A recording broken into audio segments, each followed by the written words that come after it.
नमो विष्णुपादाय कृष्णाय श्रीमते भक्ति वेदांत स्वामी नामने नमस्ते सरस्वती देवे गौरवाणी प्रचारिणे निर्विशेष शून्यवादी पाश्चात्य देशतारिणे जय श्री कृष्ण चैतन्य प्रभु नित्यानंद श्री अद्वैत गदाधर शिवासदि गौर भक्त वृंद हरे कृष्ण कृष्ण कृष्ण हरे हरे हरे राम राम राम हरे हरे भोगैश्वर्य प्रसक्तानां भोगेश्वरे प्रसक्तानां तानां दयापहृत चेतसाम् तया तया अपहृतानां चेतसाम् व्यवसायात्मिका बुद्धि व्यवसायात्मिका बुद्धि व्यवसायात्मिका बुद्धि समाधौ न विधीयते। समाधो न। समादोयन विधीयते। हम्म। पढ़ूं मैं? हरे कृष्णा। ये बढ़िया। जो लोग इंद्रिय भोग और भौतिक ऐश्वर्य के प्रति अत्यधिक आसक्त होने से ऐसी वस्तुओं से मोहग्रस्त हो जाते हैं, उनके मनों में भगवान के प्रति भक्ति का दृढ़ निश्चय नहीं होता। तात्पर्य भाई श्री प्रभुपाद द्वारा। समाधि का अर्थ है स्थिर मन। वैदिक शब्दकोश निरुक्ति के अनुसार सम्यक अधीयते अस्मिन् अस्मिन् आत्मत्वात् त्वया आत्ममयम्। जब मन आत्मा को समझने में स्थित रहता है तो उसे समाधि कहते हैं। जो लोग इंद्रिय भोग में रुचि रखते हैं अथवा जो ऐसी क्षणिक वस्तुओं से मोहग्रस्त हैं, उनके लिए समाधि कभी भी संभव नहीं है। माया के चक्कर में पड़कर वे न्यूनाधिक पतन को प्राप्त होते हैं। हरे कृष्ण प्रभु जी, थैंक यू। हरे कृष्णा। हम्म। तो जिनका मन बहुत ज्यादा इंद्रिय तृप्ति में लगा हुआ है, वो भगवान की भक्ति में दृढ़ नहीं हो सकते। कि कृष्णेरा बहिर्मुख है भोग वांछा करे, निकटे स्था माया तारा जापटिया धरे। महाप्रभु कहते हैं। तो महाप्रभु ये जगदानंद पंडित कह रहे हैं प्रेम विवर्त में। तो निकटे स्था माया तारा जापटिया धरे, माया झपट लेती है। जिसका माया के प्रति आकर्षण है वो भगवान के प्रति आकर्षित नहीं हो पाता है। इसीलिए शास्त्रों में लिखा गया है तपस्या ब्रह्मचर्य इन सब का वर्णन आता है बार बार, ताकि मन को हटाया जा सके भौतिक आसक्तियों से। इसीलिए शास्त्रों में भी लिखा जाता था कि भौतिक जीवन ना बहुत ज्यादा कंफर्टेबल नहीं होना चाहिए, बहुत साधन वाला नहीं होना चाहिए। जिसके जीवन में बहुत ज्यादा भोग होगा वो भगवान के लिए दृढ़ नहीं हो पाएगा। तो जीवन में थोड़ी बहुत कठिनाइयां रहे तो अच्छा ही रहता है। बहुत ज्यादा जीवन में साधन नहीं जोड़ने चाहिए। भोग आ रहा है, धन आ रहा है, अच्छी बात है, धन संपत्ति, पर जीवन बहुत सरल जिए। जैसे श्रील प्रभुपाद कहते थे कि मतलब एक बार वो जब भक्तों के साथ बॉम्बे आए थे तो बता रहे थे, बोलते हैं कि जो मारवाड़ी लोग हैं वो बहुत धनी होते हैं पर वो बहुत सरल जीवन जीते हैं, मतलब कंजूसों जैसा जीवन जीते हैं। पर प्रभुपाद कहते हैं ये बात अच्छी है, इससे जीवन के प्रति बहुत आसक्ति नहीं बनती। जीवन में कष्ट रहेंगे तभी तो संसार को छोड़ने की इच्छा होगी हमारे मन में। जीवन बहुत अच्छा हो गया, साधन हो गए, जुड़ गए हमारे पास, तो भगवान के लिए हमारे मन में इच्छा क्यों होगी।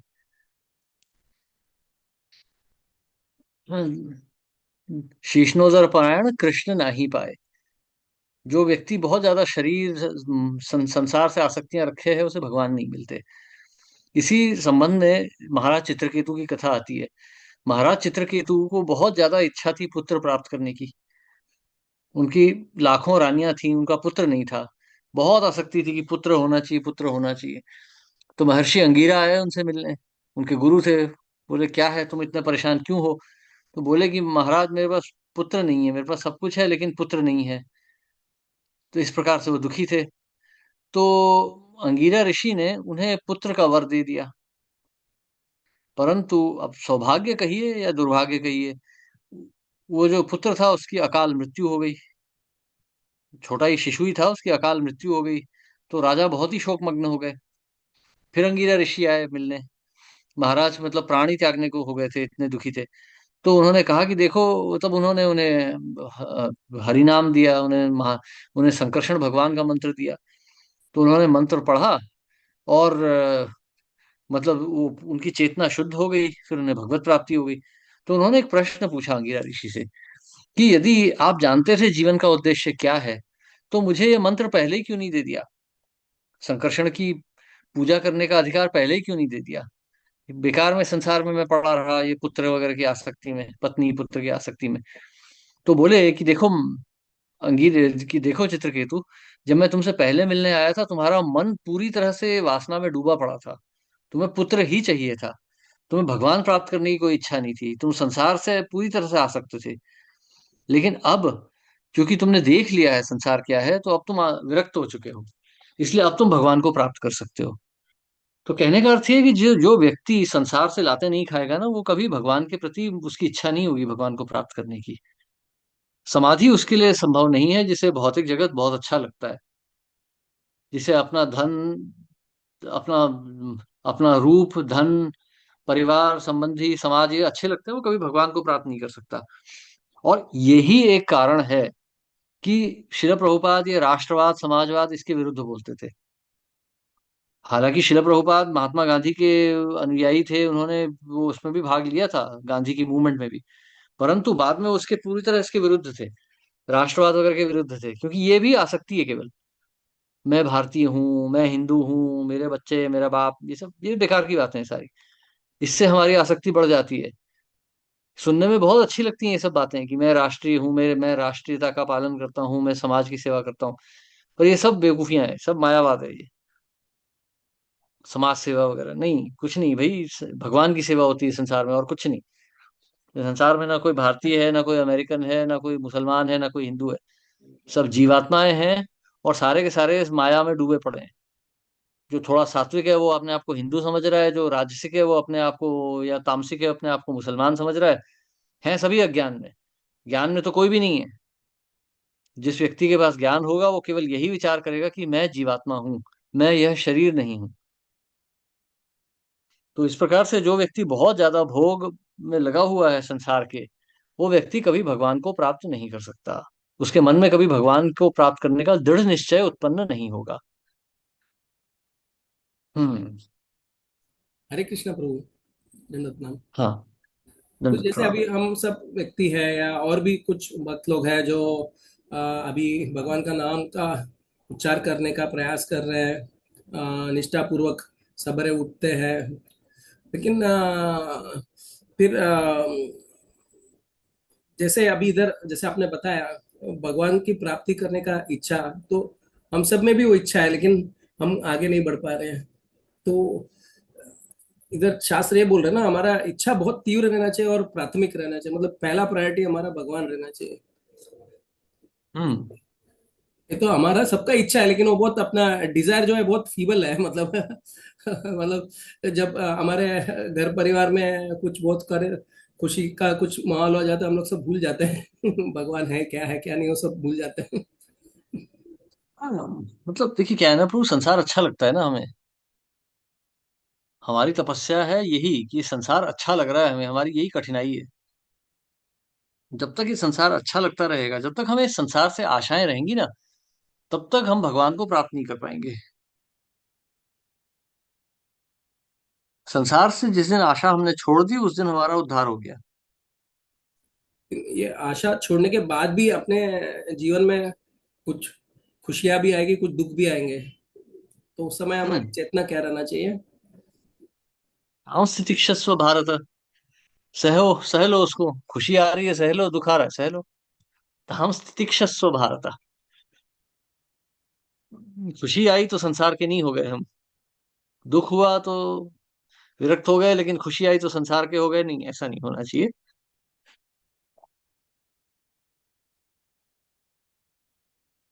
यही हमें बार बार अपने आप को स्मरण करते हुए अपने को उस सिचुएशंस में अपना चेतना को बचा के रखना है।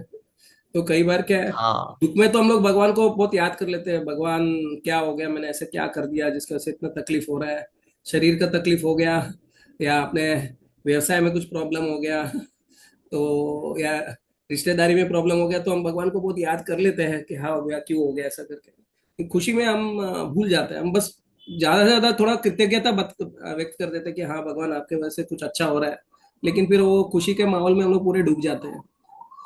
तो हमारा वही हमें बार बार ये संग में रह के अपने आप को ध्यान दिलाना पड़ेगा, याद दिलाना पड़ेगा कि हमें दोनों सिचुएशन में अपने आप को संयम में रखते हुए भगवान को स्मरण करते रहना चाहिए निरंतर। Correct bro. मतलब कोई भी परिस्थिति आए, भगवान का स्मरण नहीं छूटना चाहिए। Thank you so much bro.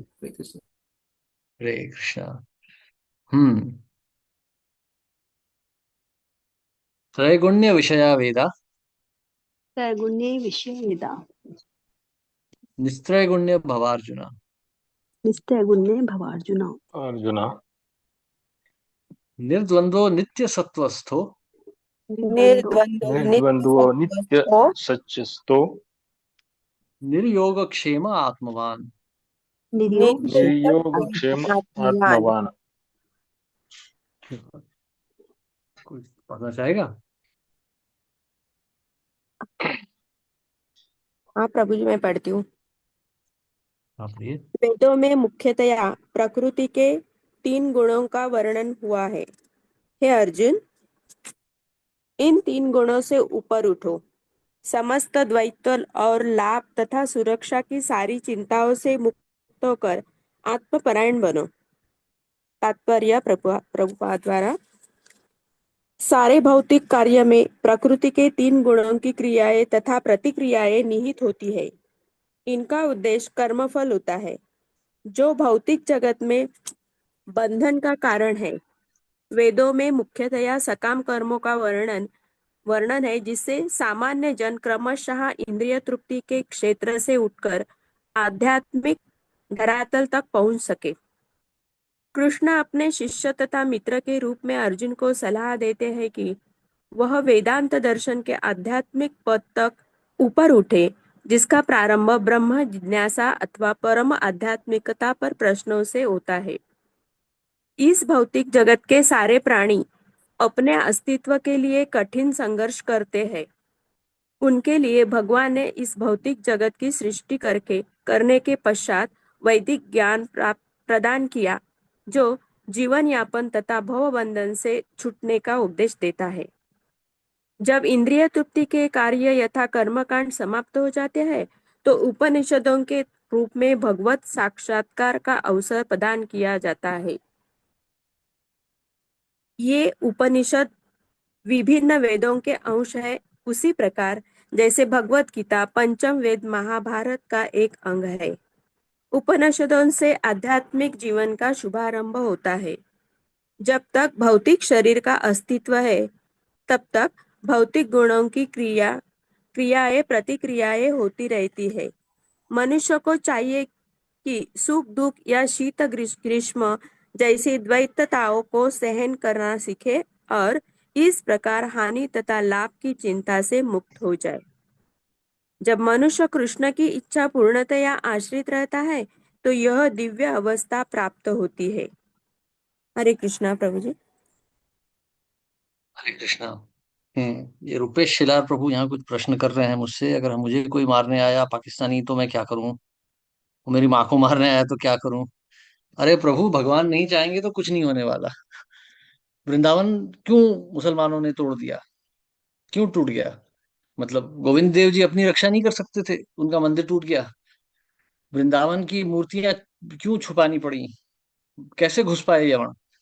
भगवान कृष्ण जिसे काल यवन हाथ नहीं लगा पाया, भगवान कृष्ण जिसने जरासंध के टुकड़े करवा दिए, महाभारत का पूरा युद्ध हुआ, पूरे संसार के क्षत्रियों का नाश हो गया, ऐसे भगवान क्या एक छोटे मोटे टुच्चे लोगों से हार जाएंगे?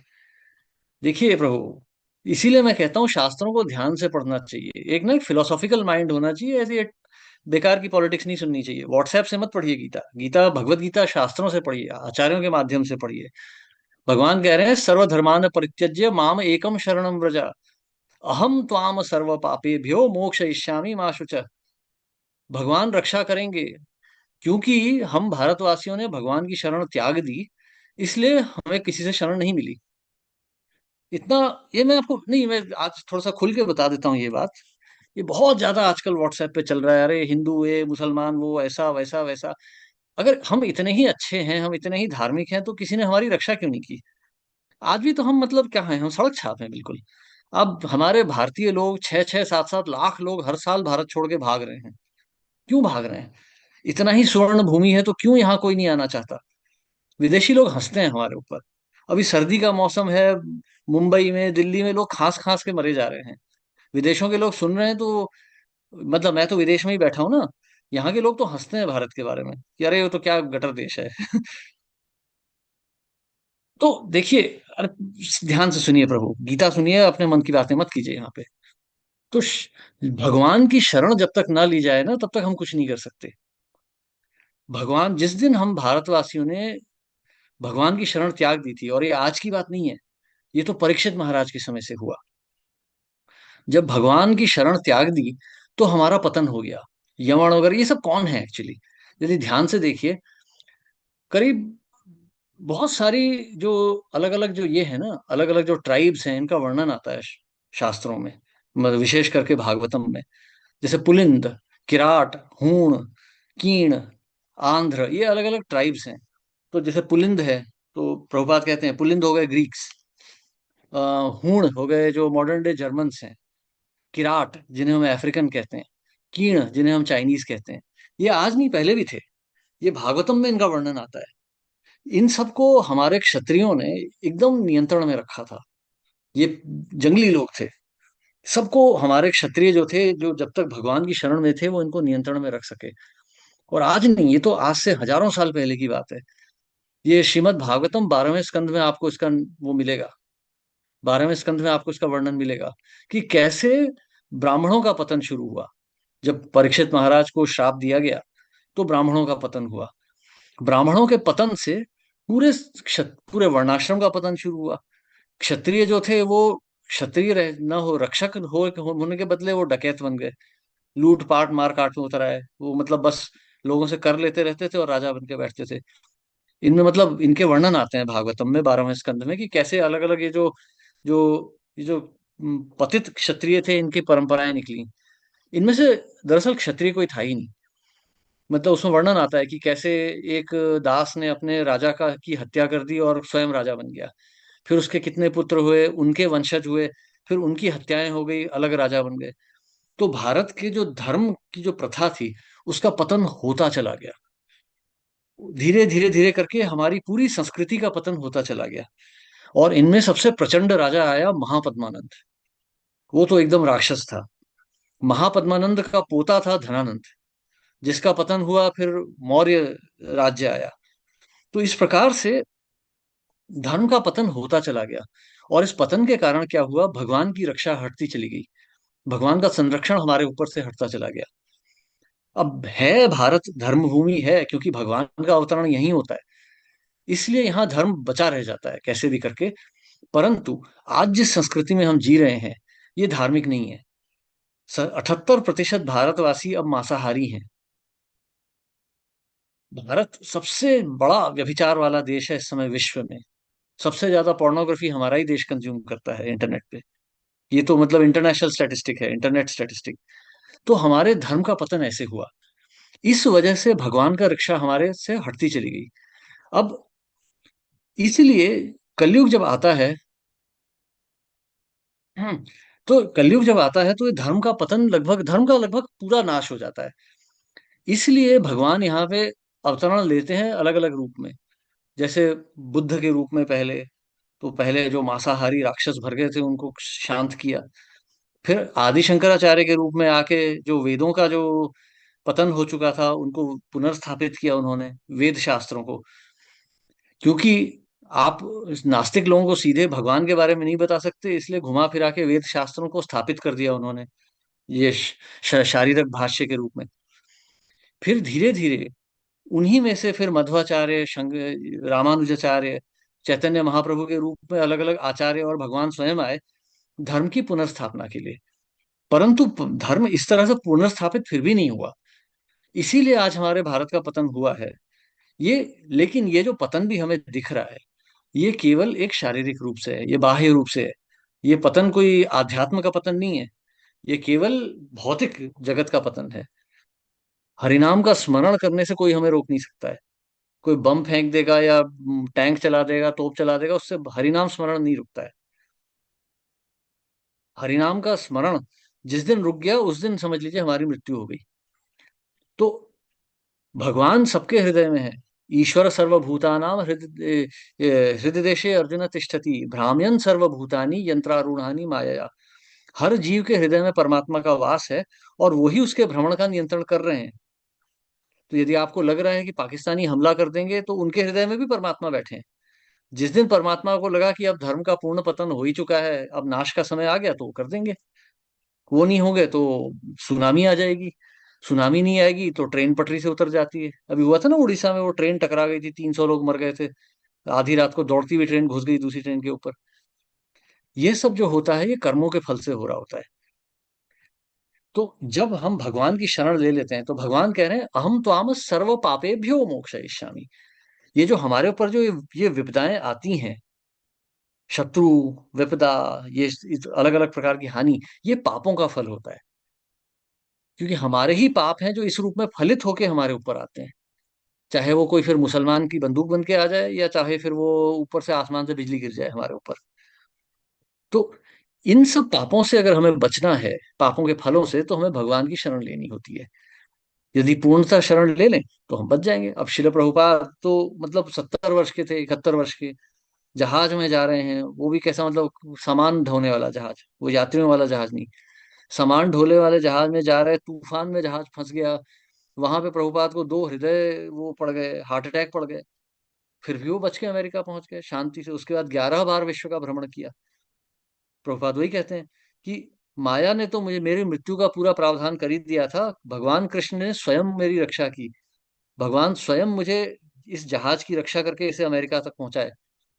क्योंकि जो अंध महासागर है, अटलांटिक ओशन, उसमें भयंकर तूफान उठते हैं।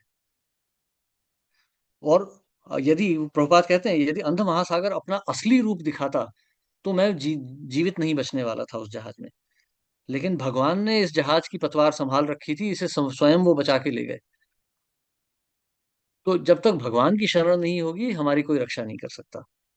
इसीलिए, और यहाँ पर, अब चलिए यहाँ तो छोड़िए, अब प्रभुपाद तो बहुत मतलब आध्यात्म की बात करते हैं। मैं भी वो प्रेमानंद महाराज की बात बताता हूँ।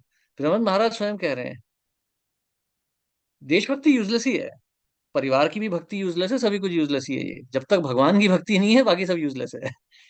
ये प्रेमानंद महाराज भी कहते हैं ना कि जब तक आप अपनी रक्षा का विचार बनाएंगे, तो भगवान आपकी रक्षा नहीं करेंगे।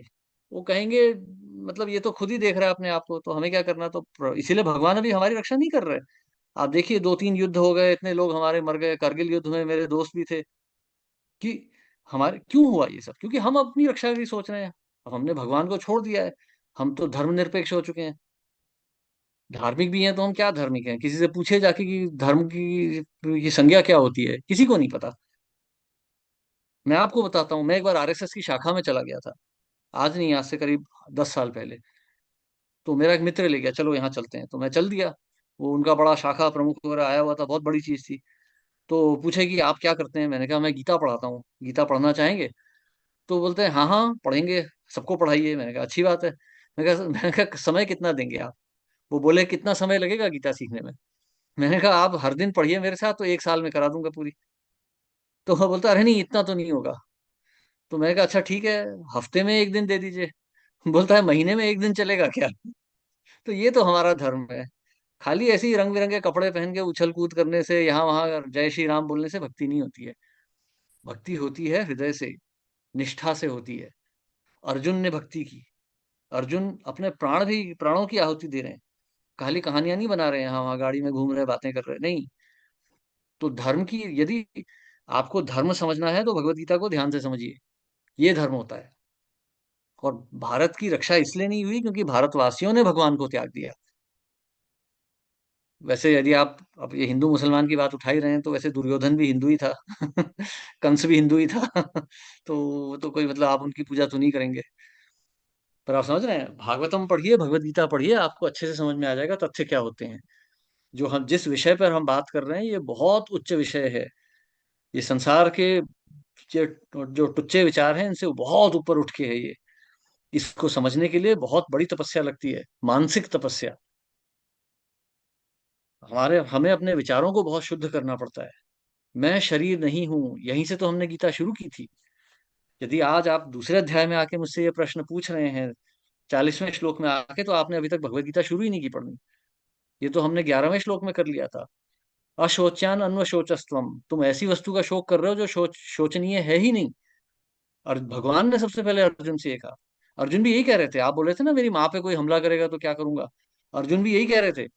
ये मेरे दादाजी हैं, ये मेरे गुरु हैं, इन पे हमला कैसे करूं? तो भगवान ने उनसे यही कहा, अशोच्यान अन्वशोचस्त्वम प्राज्ञावादांश भाषसी।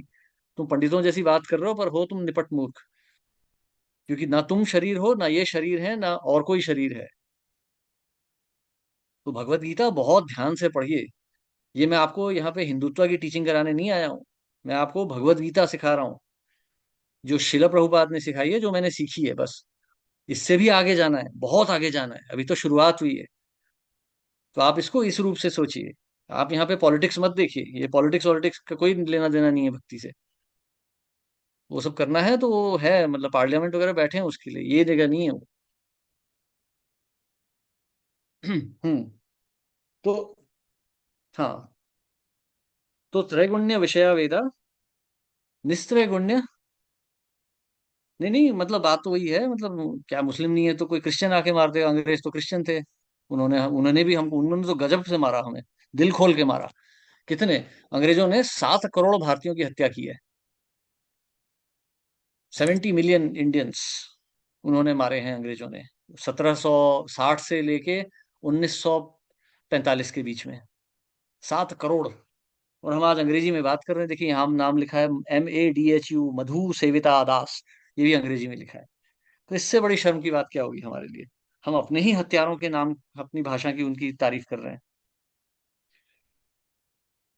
तो देखिए, ये संसार में अलग अलग संज्ञाएं आती जाती रहेंगी। ये संसार ऐसे ही है, यहाँ उथल पुथल रहती है, कभी लहर ऊपर उठती है, कभी नीचे जाती है।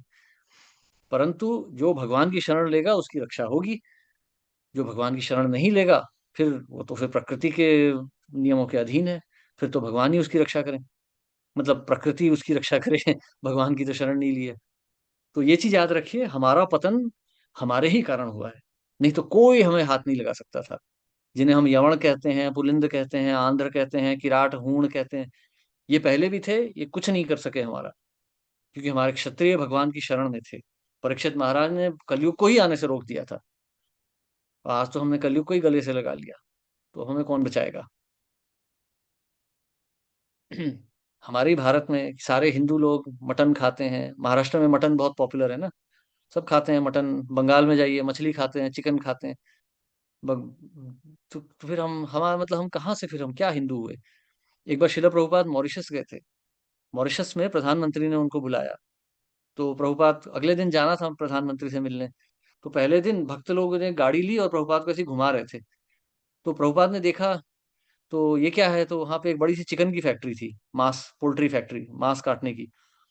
तो भक्तों ने बताया कि हाँ, ये चिकन की फैक्ट्री है, यहाँ मांस कटता है।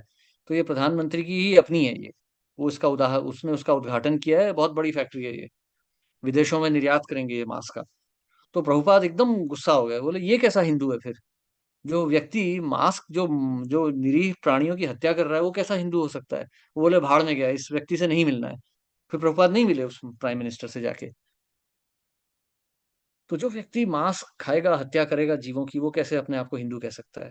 वैसे तो हिंदू शब्द ही नहीं है, पर यदि हिंदू शब्द का भी हम प्रयोग करें तो ये बहुत महान शब्द है। मांस खाने वाले, व्यभिचार करने वाले, शराब पीने वाले, उन्हें कोई अधिकार नहीं है अपने आप को हिंदू कहने का। ये बहुत महान शब्द है। ये देवों की भूमि है भारत, यहाँ पे व्यभिचार करने वाला राक्षस है। हम्म। तो त्रैगुण्य विषया वेदा निस्त्रैगुण्य भवार्जुना, निर्द्वंद्व नित्य सत्वस्थो निर्योग क्षेम आत्मवान। तो यहाँ पर भगवान देखिए क्या कह रहे हैं, कि ये जो वैदिक शास्त्र हैं, ये 3 गुणों से संबंध रखते हैं। जैसे सत्वगुण है, तमोगुण है, रजोगुण है। तो तमोगुण है, तो तमोगुण में शास्त्रों में लिखा है कि व्यक्ति मांसाहार कर सकता है, वो देवी माँ को बकरा चढ़ा सकता है, या कुछ कर सकता है, कुछ कर सकता है। ये मतलब ये तंत्र तंत्र शास्त्रों में आ जाता है। वैसे ही रजोगुणीय व्यक्तियों के लिए बड़े बड़े यज्ञ आते हैं। आप हवन कीजिए, यज्ञ कीजिए, आप युद्ध लड़िए, आप ये कीजिए, वो कीजिए।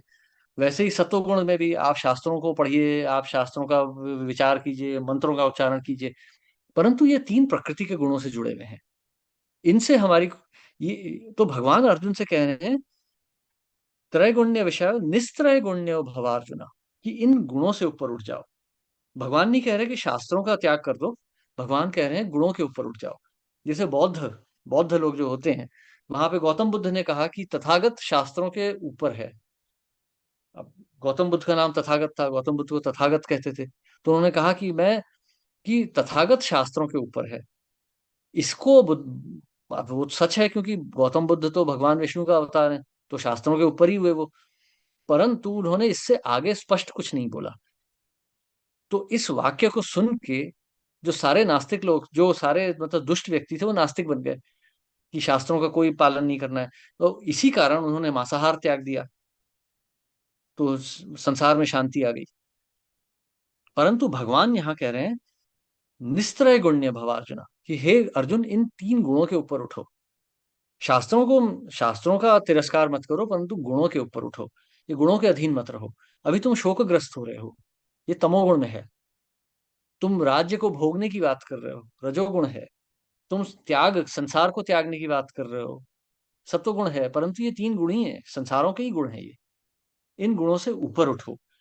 तो भगवान नहीं चाहते थे कि उनका शिष्य इस प्रकार से अंधकार में रहे। अर्जुन भी यही सब सोच रहे थे जो हम सोचते हैं आज के जमाने में। मेरे परिवार की रक्षा कौन करेगा, मेरी रक्षा कौन करेगा, मैं क्या भोग पाऊंगा। हम सोचते हैं ना कि मेरे परिवार को कुछ हो गया तो मैं क्या करूंगा। तो ये तीन गुणों के ही अधीन आता है, ये अज्ञान है। तो भगवान अर्जुन से कह रहे हैं इस अज्ञान के ऊपर उठो। जब तक संसार है तब तक तो कर्म भी रहेंगे और कर्मों के फल भी मिलेंगे। कभी अच्छे होंगे, कभी बुरे होंगे। जब अच्छे फल मिलते हैं तो हम खुश हो जाते हैं, बुरे फल मिलते हैं दुखी हो जाते हैं। परंतु हमें इसके ऊपर उठना है, क्योंकि संसार ही हमारा नहीं है। श्रीमद् भागवत पुराण में एक वर्णन आता है, श्रील प्रभुपाद लिखते हैं कि एक जो सर्वोच्च योगी होता है, वो इस शरीर को तमोगुण को में मिला देता है, इन इंद्रियों को रजोगुण में मिला देता है, मन को वह सत्वगुण में मिला देता है, और जो ये बुद्धि अहंकार है, इसको वो ब्रह्म में लीन कर देता है, और इनको पार करके वो स्वयं वैकुंठ की तरफ प्रस्थान करता है। तो ये हमारे, तो हम देख रहे हैं कि हमारा शरीर किस प्रकार से भौतिक तत्वों से बना है। तो ये जो जिसे हम सत्वगुण खम कहते हैं, वह भी जो है जिस तत्व का मन बना है, वह तत्व भी भौतिक ही है, चाहे वो बहुत सूक्ष्म है, परंतु है वो भौतिक ही। तो ये संसार में ये तरह तरह भौतिक प्रकृति के ये जो अंग हैं, इनसे हमारा शरीर बनता है। सूक्ष्म शरीर और प्रौढ़ शरीर, इनको सबको हमें त्याग के हमें ऊपर उठना है। इस संसार की परतों को पार करके हमें भगवत धाम की प्राप्ति करनी है। नहीं तो हमें संसार के जन्म मृत्यु जरा व्याधि से कोई मुक्ति प्राप्त नहीं होने वाली। आज यदि हमने शत्रु से अपनी रक्षा कर भी ली, तो मृत्यु से हमारी कौन रक्षा करेगा। मेरे चाचा स्वयं सेनानी थे। मेरे चाचा और मेरे ताऊ जी दोनों जो थे, चाचा जी ताऊ जी दोनों 1971 के युद्ध में लड़े थे। एक नेवी में थे, दूसरे आर्मी में थे। तो मेरे चाचा जी खेमकरन सेक्टर में थे, उन्होंने तो मतलब पाकिस्तानी बंकर्स पे गन लेके हमला भी किया है। लेकिन क्या हुआ, बच गए, युद्ध से बच गए। बहुत खून खराबा देखा, उनके बहुत से मित्रों की मृत्यु हुई इस युद्ध में। वापस आने के बाद उन्होंने फिर कमीशन नहीं लिया, वो फिर वो पीस पोस्टिंग में ही रहते थे। लेकिन अंत में तो उनका भी, उन्हें भी शरीर त्यागना ही पड़ा। शत्रु से तो बच गए, लेकिन मृत्यु से कौन बचेगा। तो मृत्यु से यदि हमें बचना है, तो भगवान की ही शरण लेनी होगी। नहीं तो हमें कोई नहीं बचा सकता इस संसार से। संसार जो है किसी भी रूप में आके हमारा विनाश कर देगा। तो हमें इस विनाश से यदि बचना है, तो भगवान की शरण अति आवश्यक है। और यदि हमें भगवान की शरण लेनी है, तो हमें इन तीन गुणों के प्रभाव से हटना होगा। और से हटने का एक साधन यही है कि भगवान की वाणी, भगवत वाणी का हम जो है अनुसरण करें। जैसे अभी हम यहाँ पढ़ रहे हैं भगवत गीता में, निस्त्रय गुण्य भवार्जुना, इन तीन गुणों के प्रभाव से ऊपर उठो। क्योंकि इन गुणों के प्रभाव में आके हे अर्जुन, तुम धर्म के मार्ग से हट रहे हो। इन गुणों के प्रभाव में आके तुम शोकग्रस्त होके धर्म से ही हट जाओगे, तो तुम्हारा अवश्य पतन होगा। मृत्यु से तो तुम वन में भी जाके नहीं बच सकते। मृत्यु से तो तुम अपने सगे संबंधियों को बचा ही नहीं सकते। यदि धर्म के मार्ग में तुम्हारे अनुयायियों की मृत्यु हुई, तो उनका उद्धार होगा। तुम्हारी मृत्यु हुई तो भी उद्धार होगा। यदि तुमने धर्म को त्याग दिया, फिर तुम्हारा पतन निश्चित है। हरे कृष्णा। किसी का कोई प्रश्न या टिप्पणी।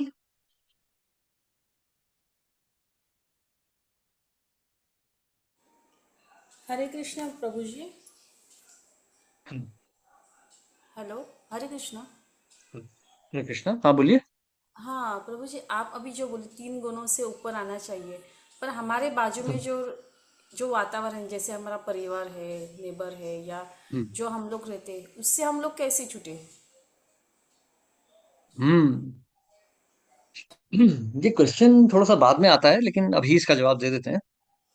देखिए, ये द्वैते भद्र भद्र ज्ञान सब मनोधर्म, एई भाल एई मंद, एई सब भ्रम। चैतन्य महाप्रभु कह रहे हैं। कहने का अर्थ ये है, इस संसार में क्या भला है क्या बुरा है, ये जो चीज है ना, ये हमारे मन का धर्म है। केवल हमने अपने मन से ठान लिया है ये अच्छा है ये बुरा है। मुझे गुलाब जामुन अच्छा लगता है, बेसन का लड्डू नहीं अच्छा लगता। किसी को बेसन का लड्डू अच्छा लगता है, गुलाब जामुन नहीं अच्छा लगता। अब इसमें से क्या अच्छा है क्या बुरा है? एक्चुअली कुछ भी नहीं है, दोनों मिठाइयां हैं। ये केवल हमारा दृष्टिकोण है। तो उसी प्रकार से ये स्त्री मेरी माता है, ये पुरुष मेरा पिता है, ये स्त्री मेरी माता नहीं है, दूसरा पुरुष मेरा पिता नहीं है, ये केवल हमारे विचार हैं। ठीक है, हमने आसक्ति बना रखी है, ये हमारी आसक्ति है। इस कारण हमें सुख और दुख की अनुभूति होती है। तो ये आसक्ति को जो त्याग देगा वो व्यक्ति संसार के दुखों से परे हो जाएगा। भगवान कहते हैं ना, यम ही न व्यवच्छन्ते ते पुरुषम पुरुषर्षभ, सम दुखम सुखम धीरम, सम दुखम सुख धीरम, सो अमृतत्वाय कल्पते। जो व्यक्ति इस संसार के सुख और दुखों को सहना सीख जाता है, वो इस संसार से मुक्ति प्राप्त कर लेता है। वो मुक्ति प्राप्त करने का अधिकारी हो जाता है। तो ये जो हमारा परिवार है, हमारे जो वातावरण है, ये घोर तमोगुण में है। घोर तमोगुण में है ना। अब देखिए, जैसे हमारे घर वाले भी होते हैं, प्याज खाना है, मतलब कहीं किसी किसी के घर में तो मांस मछली भी खानी पड़ जाती है। तो ये सब क्या है? ये ये हमारी आसक्ति है। हमने सोचा रही है तो हमारा है, मेरे रिश्तेदार हैं, इनको मैं कैसे त्याग दूं? तो ये हमारी आसक्ति है। यही हमारे ये हमारे बंधन का कारण है। तो अब यहाँ पे किया क्या जाए, प्रैक्टिकल क्या है? तो प्रैक्टिकल ये है कि आप जो है, आप हरि नाम का स्मरण कीजिए। चेतो दर्पण मार्जनम, भव महादावाग्नि निर्वापणम, श्रेय कैरव चंद्रिका वितरणम, विद्यावधु जीवनम। तो श्रेय कैरव चंद्रिका वितरणम, हमारा संसार जो है ना, हमारा जो मन है, शरीर है, वो संसार की धूप से जल चुका है। लेकिन जब हम हरि नाम का स्मरण करते हैं, तो श्रेय कैरव चंद्रिका वितरणम, प्रभुपाद लिखते हैं कि जो चांद की रोशनी होती है वो बहुत मधुर होती है। गर्मियों के भी मौसम में जब चांदनी पड़ती है तो शरीर को ठंड पहुंचती है। शास्त्रों के अनुसार चांद की रोशनी से फलों में और सब्जियों में रस आता है। चांद की रोशनी मधुर होती है। सूर्य की किरणें जो होती हैं सुखा देती हैं, और चंद्रमा की जो किरणें होती हैं वो रस भरी होती हैं। तो हरिनाम उसी प्रकार है। वो प्रकाश भी देता है, परंतु वो उसके साथ रस भी देता है। तो जब हम हरिनाम का स्मरण करेंगे, तो पहले तो हमारी चेतना शुद्ध होगी, चेतो दर्पण मार्जनम, भव महादावाग्नि निर्वापणम, ये संसार की जो भयंकर अग्नि हमें जला रही है वो शांत हो जाएगी। यही है ना, कि मेरे माता पिता भक्त क्यों नहीं बन रहे, ये मेरे मार्ग में बाधा क्यों डाल रहे, ये सब अपने आप चला जाएगा जब हमारी आसक्ति छूट जाएगी। सड़क में गाड़ियां हॉर्न मार रही हैं, चिल्ला रही हैं, हम थोड़ी ना दुखी हो रहे हैं। हमें गुस्सा आ रहा है कि कोई सड़क में कोई स्कूटर हॉर्न बजा रहा है या कोई रिक्शा हॉर्न मार रहा है। नहीं, हम एक कान से सुनते हैं, दूसरे से निकाल देते हैं।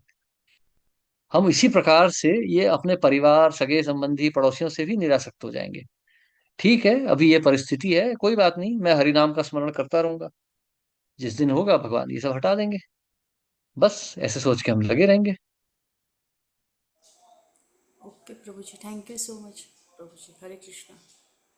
हरे कृष्णा। हाँ, यहाँ पर एक बात मैं कह दूं, अक्सर ये लड़कों में देखा जाता है, माताओं में नहीं होता ज्यादा ये, प्रभु में ज्यादा होता है ये प्रॉब्लम।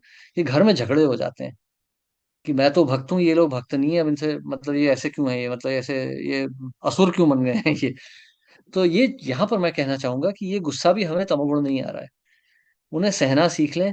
हम अपने जीवन को पवित्र बनाएं, परिवार को जो करना है करे। आपको देख के, आपकी पवित्रता को देख के ये एक दिन संसार भी पवित्र हो जाएगा। आपसे प्रेम ही करते हैं ना, जब आपको पवित्र देखेंगे तो धीरे धीरे आपकी पवित्रता से उन पर भी असर पड़ेगा और वो भी पवित्र हो जाएंगे। तो अपने आप को इतना पवित्र बनाइए, ये जो भगवान के नाम की अग्नि में इतना जलाइए कि उनके भी सारे जो आसक्तियां हैं, कर्म है, वो जल के राख हो जाएं। अपनी भक्ति के प्रेम से उनको भी भक्त बनाइए। मैं ये कहना चाहूंगा आपसे। परिवार वालों पे जोर जबरदस्ती नहीं चलती है, जोर जबरदस्ती तो भक्ति में होती ही नहीं है। प्रेम से उनको भक्त बनाइए। कठोर होना है, अपने आप से होइए। हरे कृष्णा प्रभु जी। और एक है प्रभु जी, अभी ये आसक्ति है, ये जो इच्छा है, ये जो परिवार के ऊपर का प्रेम है, या उनका हम हमारे ऊपर का भी जो प्रेम है, ये सब जो निर्माण होता है, ये भी तो भगवान ही निर्माण करते हैं ना प्रभु जी। नहीं, हमने किया है। हमने मांगा था इसलिए भगवान ने दिया है। आपके बच्चे हैं? हाँ, दो है, लड़के हैं दोनों भी। लड़के हैं, वो खेलते हैं, खिलौनों से खेलते हैं? नहीं, वो बड़े हैं प्रभु जी, अभी एक तो डिग्री कर, अभी थर्ड ईयर है, और एक ट्वेल्थ में है। हाँ, जब छोटे थे तो खेलते थे। हाँ। कौन से खिलौनों से खेलते थे? वो तो साइकिल या कैरम, ये सब, गाड़ियाँ, छोटी छोटी हम्म। कार।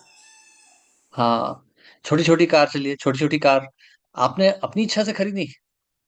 नहीं, उनकी इच्छा जब से। बच्चे नहीं थे तब तो नहीं खरीदी आपने? नहीं। बच्चों को अच्छी लगी तो आपने दे दी, है ना? आपको उनकी कोई आवश्यकता नहीं थी। आपको आज भी वो कार या वो कैरम या वो साइकिल से कुछ लेना देना नहीं है। बच्चों को चाहिए इसलिए दे दी। वैसे ही हमें ये सब चाहिए था, तो भगवान ने हमें दे दिया। भगवान तो आत्माराम है। हमने मांगा, भगवान ने दे दिया। बच्चा भी तो रोया होगा ना, जब उसका खिलौना टूट जाता होगा या कोई कैरम में हारता होगा तो बच्चा दुखी हो जाता होगा, नहीं? हाँ। वैसे हम भी भगवान के ही बच्चे हैं, भगवान भी हमारे माता पिता हैं। जब हम, राधा कृष्ण भी तो हमारे माता ही पिता हैं। जब हम, वैसे ही हमारा भी कोई संसार छूट जाता है, किसी कोई सगे संबंधी की मृत्यु हो जाती है, कुछ हानि हो जाती है, हमें भी दुख होता है। भगवान भी कहते हैं कि देख, रो मत बच्चे, ये खिलौने ही थे, टूट गए, कोई बात नहीं है। भगवान परम पिता है। भगवान बहुत दयालु हैं। भगवान किस भगवान ने हमें इस परिस्थिति में नहीं डाला है, हमने मांगा था इसलिए आ गई ये सब। तो भगवान के बारे में मतलब बुरा मत सोचिएगा, मैं ये कहूंगा। धीरे धीरे गीता जैसे हम पढ़ेंगे, ये सब बातें स्पष्ट होती चली जाएंगी, सब कुछ स्पष्ट हो जाएगा। शिल प्रभुपाद ने सबका उत्तर दिया है। ओके प्रभु जी, थैंक यू। ठीक है। हरे कृष्ण। Thank you. हरे कृष्णा। और किसी को कोई प्रश्न है? ये बहुत बढ़िया उदाहरण दिया प्रभु जी। कि मैं जस्ट सोच रहा था, जैसे आपने बताया, बच्चे जो खिलौने के साथ खेलते हैं या अपने खेल खेल में अपनी एक दुनिया बनाते हैं, और वो दुनिया में हम्म। वो आसक्त हो जाते हैं। माँ बाप या कोई बाहर हाँ। वाला उसको देखता रहेगा, वो सोचेगा अरे ये तो बच्चा है, नादान है, वो खेल रहा है खुशी खुशी। वो उसको पता है ये सब सच नहीं है, तो मिथ्या है।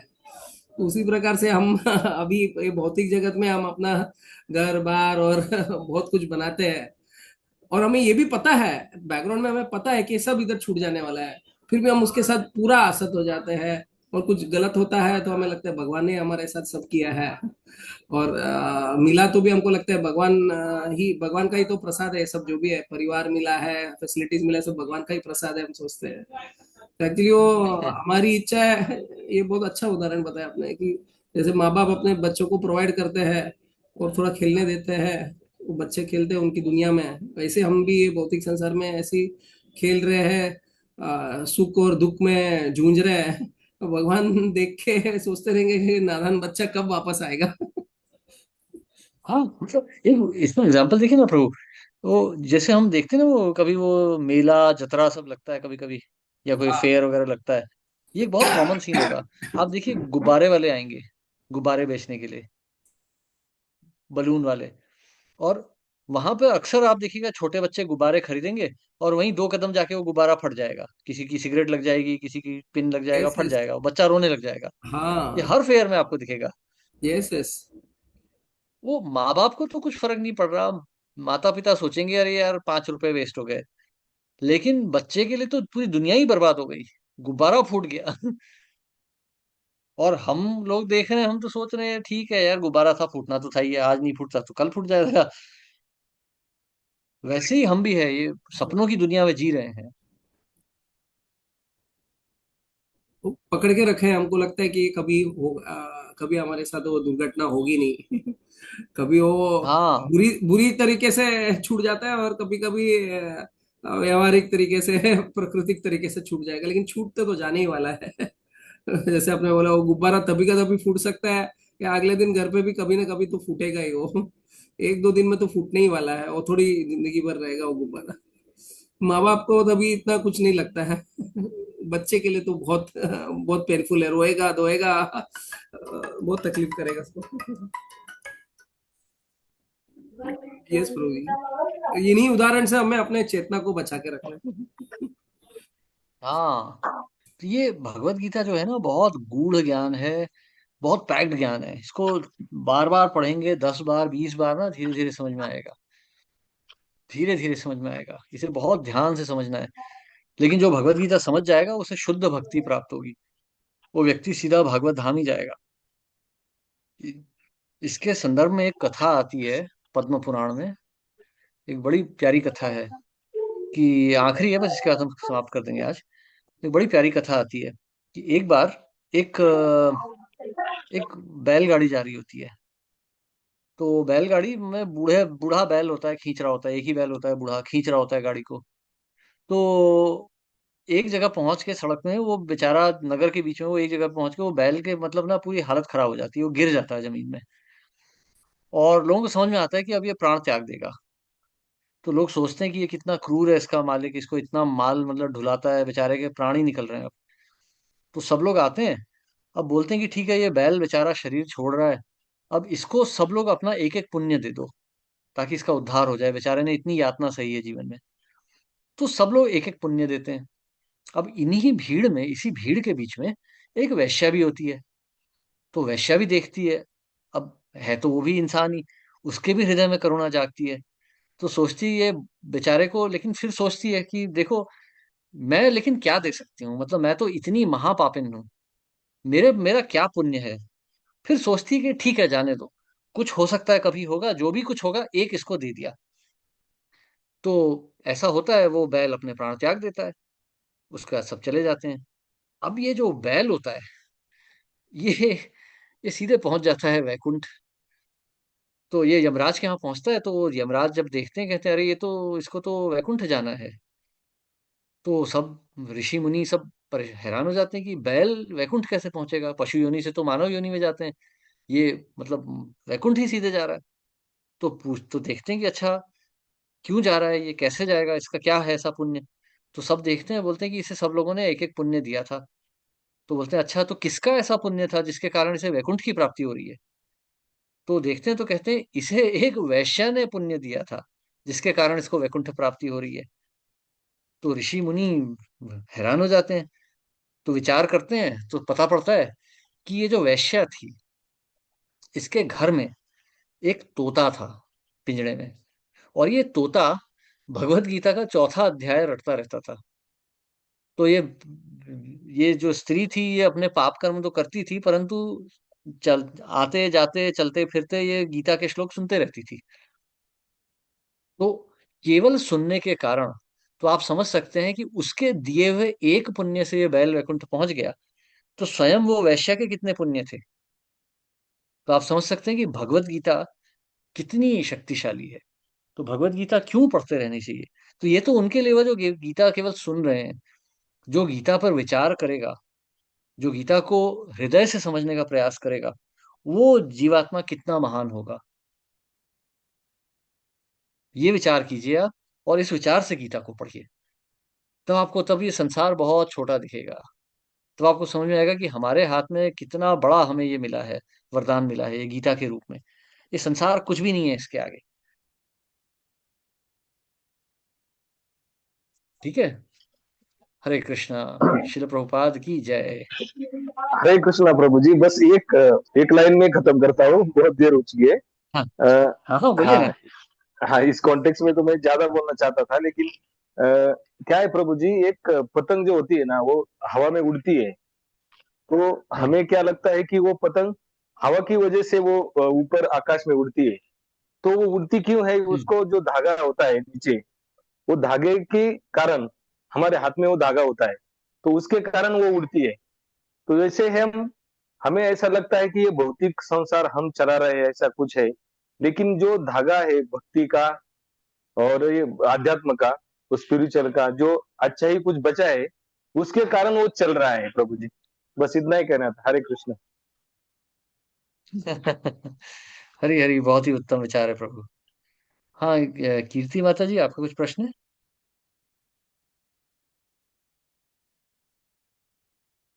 हरे कृष्णा प्रभु जी। हरे कृष्ण। मेरा क्वेश्चन है, बट मेरे को ये क्वेश्चन खुद भी पूछते हुए थोड़ा सा मतलब समझ नहीं आ रहा कि मुझसे किसी ने पूछा था, इसलिए मैं प्रभु जी आपसे पूछ रही हूँ। और मैं उत्तर नहीं दे पाई थी, इसलिए मैं आपसे पूछना चाह रही हूँ। जैसे मैंने किसी को बोला कि इतने जन्मों बाद, 84 लाख योनियों बाद हमें मनुष्य का जीवन प्राप्त होता है, जो कि बहुत ही अच्छे कर्मों की वजह से होता है।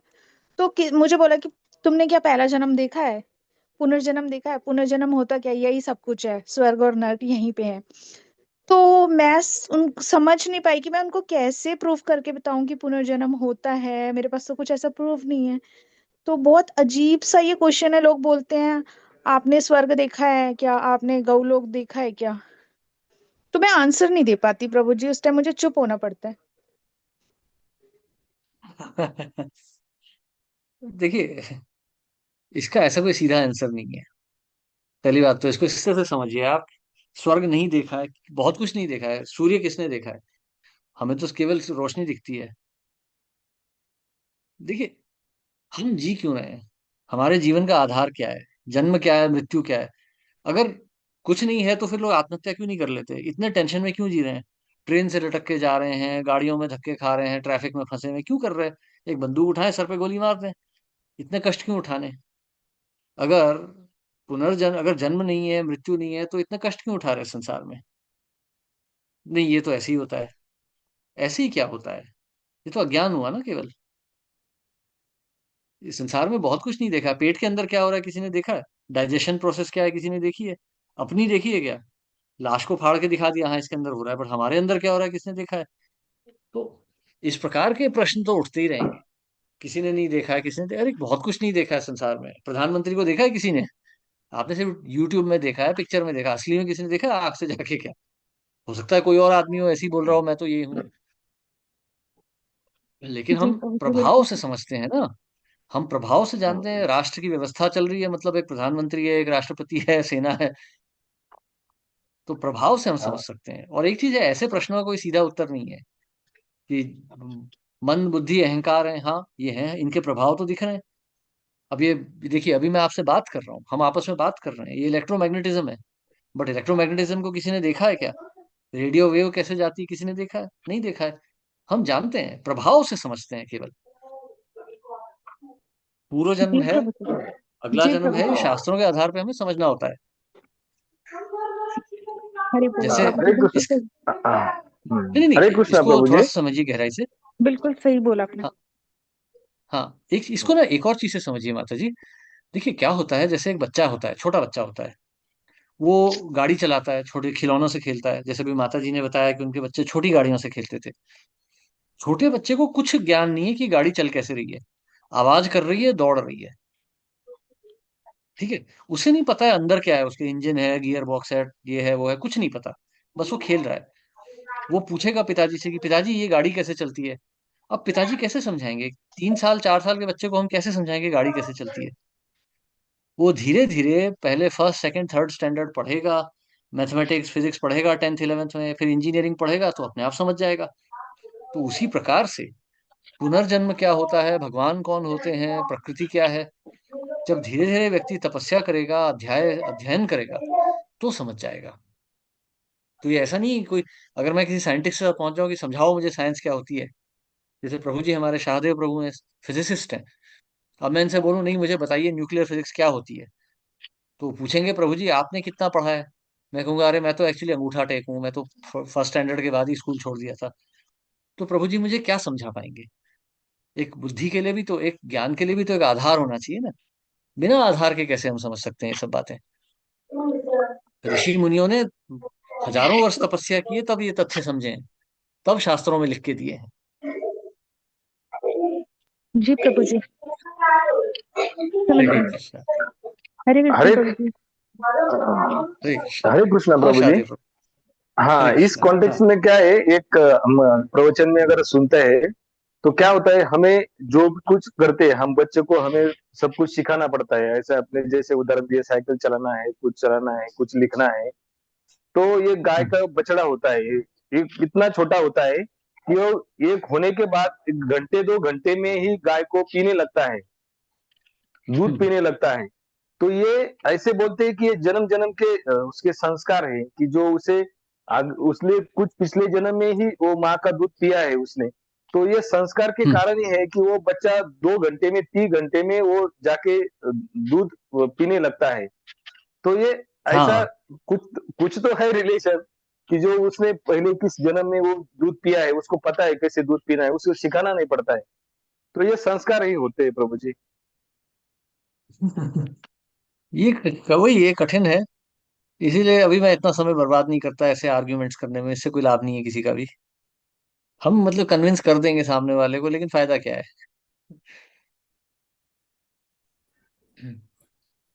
अभी शरीर और ठीक है। आत्मा का ही अंतर अगर जिसको पता नहीं है और वो पूरा अच्छी तरह से उसका साक्षात्कार नहीं हुआ, तो वो तो पिछला जन्म और अगला जन्म का तो उसको समझ ही नहीं आएगा ना। तो पहले तो उसको स्वीकार करना पड़ेगा लेवल 1, कि हम शरीर नहीं आत्मा है, और वह आत्मा जो है शरीर बदलता है। तो ये अगर वो, प्रभु जी, हाँ, कभी कभी क्या होता है, अगर वो सचमुच कोई आदमी सोया है ना, तो हम उसे जगा सकते हैं। लेकिन अगर कोई वो सोने का ढोंग कर रहा है तो उसे जगाना मुश्किल होता है। तो कुछ लोग अगर समझना ही नहीं चाहते तो उनको हम नहीं समझा सकते प्रभु जी। हाँ वही 2 प्रकार के लोग हैं जो प्रश्न करते हैं। प्रश्न वो सेम रह सकता है, लेकिन 2 प्रकार के लोग होते हैं। एक जो हमें सिर्फ चैलेंज करने के लिए करते हैं, और एक जो है सच में जानने का प्रयास करेंगे। तो कई बार जब कोई प्रश्न पूछता है यस तो प्रभु जी। हमें समझने का प्रयास करना पड़ेगा कि वो उनका सच में सीखने के लिए या समझने के लिए वो प्रश्न पूछ रहे हैं, या सिर्फ हमें चैलेंज करने के लिए। तो अगर चैलेंज करने के लिए कोई ऐसे ही पूछ रहा है ना, तो वो स्वीकार नहीं करना है उसको। तो फिर हम हरे कृष्णा, हम अपना हार मान लेना ही अच्छा है, क्योंकि उससे कोई फर्क नहीं पड़ता। क्योंकि हम उनसे डिबेट में जीते या हारे कोई फर्क नहीं पड़ने वाला, क्योंकि वो बस हमारा समय व्यर्थ करने के लिए, हमें परेशान करने के लिए वो कर रहा है। तो एक बार ऐसे हुआ था हम भी तो शुरुआत में इसका ना, ये सिचुएशन से गुजर चुके हैं। मैं प्रभु जी, सब लोग, हम लोग ये सिचुएशन से गुजर चुके हैं। यस प्रभु जी, आप अपना रिलेट कर सकते हैं एग्जाम्पल। इसका एक एग्जाम्पल शिला प्रभुपाद ने ही दिया है। एक बार प्रभुपाद अमेरिका में थे, तो प्रभुपाद लेक्चर दे रहे थे कि आहार निद्रा भय मैथुनम सामान्य वेता पशुभीर नराणाम, कि eating waiting sleeping defending this is the characteristic of a dog also and a human. तो यदि ह्यूमन बीइंग अपने आप का उद्धार नहीं करेगा तो फिर वो भी कुत्ता ही बन जाएगा। तो एक व्यक्ति खड़ा हो गया, तो बोलता है कि what is wrong in this. तो प्रभुपाद ने समझाया कि देखो, आप जानवर की तरह जियोगे तो जन्म मृत्यु जरा व्याधि दुख दोषानुदर्शनम, आपको दुख होगा, बहुत कष्ट सहने पड़ेंगे। तो उसने कहा no, I am okay, I want to be a dog. तो प्रभुपाद ने कहा यू हैव माई ब्लेसिंग्स। तो जो व्यक्ति केवल मतलब हमसे प्यार से आंसर द्वंद्व दे करना दिया। चाह, हाँ मतलब जी, प्यार से उन्होंने आंसर भी दे दिया। हाँ कि मतलब क्या द्वंद्व करना ना व्यक्ति से, वो कुत्ता ही बनना चाहता है, बनो खुद, जब झेल लोगे फिर बाद में आ जाना। कुछ कुछ लोगों को ठोकर खा के ही सीखना पड़ता है। जी प्रभु जी। लेकिन कोई भी सिचुएशन में हमें फ्रस्ट्रेट नहीं होना है और हमें गुस्सा भी नहीं होना है। क्योंकि कई बार हाँ। तीसरे प्रकार के लोग हैं, वो हमें उकसाना चाहते हैं, कि वो देखना चाहते हैं। ये तो मैं जब शुरुआत में 2-3 साल भक्ति में था, तभी मेरे पिताजी खुद ऐसे ऐसे प्रश्न पूछते थे। तो वो देखते थे कि मैं गुस्सा आता है कि नहीं करके। तो मैं क्रोधित हो जाता, तो पिताजी बोलते, हाँ तो अभी क्या अध्यात्म फॉलो कर रहे हैं, आपको तो गुस्सा आता है। तो अलग अलग प्रकार के व्यक्ति रहते हैं जो, लेकिन आपको ये समझना है कि कोई प्रश्न सच में वो प्रश्न का उत्तर पाने के लिए प्रश्न पूछ रहा है, या ऐसे ही मजाक के लिए या हमें परखने के लिए पूछ रहा है। तो अगर जो दूसरा टाइप का है, तो उनको हमें प्रेम से उनको सॉरी बोल के निकल जाना अच्छा है। उनसे ज्यादा वार्तालाप करके मतलब नहीं है। कई बार हमें हमारे रिश्तेदार ही चैलेंज करेंगे, तो उनके साथ कुछ आर्ग्यू करना ही नहीं है, निकल जाना ठीक है। तो हाँ, लेकिन सच में जानना है तो फिर इसलिए हम ये गीता का क्लास और ये सब कर रहे हैं, ताकि हम खुद अच्छे से जान पाए इसको अलग अलग दृष्टिकोण से, जो आचार्य ने हमें दिया है। तो इसे हम ये तत्व को समझे, भगवत तत्व को समझे, भक्ति क्या समझे, भगवान और भक्त के बीच में क्या रिश्ता है समझे, ताकि हम अच्छे से समझे। तो जब हम सिचुएशन में आएंगे, जो जेन्यून लोग हैं तो उनको हम सही चीज बता सकते हैं, और जो जेन्यून नहीं है तो हमें कोई इंटरेस्ट भी नहीं है, क्योंकि उनको भी इंटरेस्ट नहीं है, तो हमें क्यों इंटरेस्ट रखना है। उनके लिए बस प्रार्थना कर सकते हैं, भगवान इनके ऊपर कृपा कर दो, ये तो सर टाइम पास कर रहे हैं हमारा, या हमको उकसा रहे हैं। हरे कृष्णा। श्रील प्रभुपाद की जय। हरे कृष्णा। श्रील प्रभुपाद की जय। सभी का बहुत बहुत धन्यवाद। हरे कृष्णा। थैंक यू सभी भक्तों का, आज काफी अच्छा सा चर्चा हुआ। आप लोग प्रश्न पूछिएगा, क्योंकि हाँ कुछ प्रश्न जो है हाँ, मतलब आप आपके। डरिए नहीं। हाँ। आप ये आप ये इंडिया पाकिस्तान हिंदू मुसलमान भी पूछना चाहते हैं, पूछिए, क्योंकि ये सब ना हमारे मन के डाउट्स हैं। जब तक ये क्लियर नहीं होंगे, ये ऐसा नहीं है कि हम पैदा हो गए बिल्कुल मतलब ज्ञानी पैदा हुए। हर व्यक्ति इस रास्ते से जाता ही है। हर किसी के मन में ये विचार आते हैं। अपने मन के संशयों को यहाँ निकाल दीजिए। अभी हमारे नष्टो साथ, मोहा स्मृतिर्लब्धा। यस प्रभु जी, हमारे साथ अभी भी 15-20 साल से जुड़े हैं भक्त हैं, लेकिन अभी भी उनके मन में इतना पढ़ाई करने के बाद, बहुत साल से भगवान का नाम लेने के बाद, अभी भी जब हिंदू, पाकिस्तान, चीनी, रशिया सब आता है, तो वो फिर से वो अपनी भावना में खो जाते हैं। तो जैसे हमको ये ये भावना माया में का हम लोग, खेल है। हाँ, ये भावना में जब खो जाते हैं तो यही हमें समझना चाहिए कि हम अपना टेस्ट फेल हो गए। यही माया की ट्रिक है। माया हमें इसी तरह भटकाती है। कभी प्रेम से भटकाएगी, कभी गुस्सा करके भटकाएगी, कभी डरा ही देगी। तो हमें यही माया है। इस माया से ही हमें बचना है। माया हमारी मित्र नहीं है। जब तक मन में संशय है, भगवान नहीं समझ में आएंगे। भगवान को समझना है तो सारे संशयों को निकालना पड़ेगा। और इकडे बघ. युद्ध हरे होगा तो हम कृष्णा। अपनी भारतीय सेना को ही समर्थन देंगे, ऐसा नहीं कि हम किसी को भी नहीं देंगे। युद्ध जब होता है हम भारतीय सेना को युद्ध देंगे, लेकिन जब जब युद्ध की बात नहीं हो रही है और जब हम शांति में है, तो उस समय हमें आध्यात्म के स्तर पे सोचना है कि क्या है करके। तो नहीं, और जब हमारा समय आएगा तो कोई नहीं बचाने वाला हमें। हाँ। यस। हरे कृष्णा प्रभु जी, धन्यवाद। सबने बहुत अच्छे से समझाया, गाइड किया। धन्यवाद आपका बहुत बहुत प्रभु जी। धन्यवाद। हरे कृष्णा, अगली बार धन्यवाद। गुरुवार को मिलेंगे हम फिर से। हरे कृष्णा प्रभु जी, जी, थैंक यू, हरे धन्यवाद। कृष्ण. Thank you. हरे कृष्णा। शिला प्रभुपाद की दंडवत जय। प्रणाम। हरे कृष्णा। जय। Hare Krishna. Hare Krishna ji, thank you so much. Thank you सभी भक्तों का, शिला प्रभुपाद की जय।